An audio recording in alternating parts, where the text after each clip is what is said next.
afternoon po sa ating lahat. Bali today, magluluto po ako ng oyster. Bali, ganito po ang luto namin ng oyster. Panoorin po ninyo. Guys, eto yung oyster na nabili ko. Bumili lang po ako ng $25. At saka eto yung leek. Bumili din ako. Bali, ihahalo po natin dito sa may oyster. Sa paglilinis po namin ng oyster, bali, nilalagyan po namin ng asin at saka corn flour. Dahan-dahan po namin tinatanggal yung mga shell na nakakabit sa may oyster. Tapos babanlawan po ito ng ilang beses. Hiniwa ko na rin tong leek ng paislant.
Pwede na tayong kumain, guys.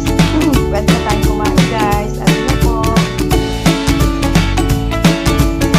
Guys, tapos na po akong nagluto ng oyster. Pwede na tayong kumain. Thank you for watching, guys. Please don't forget to like, subscribe, and share my video, Mom She TV Vlog. Thank you so much.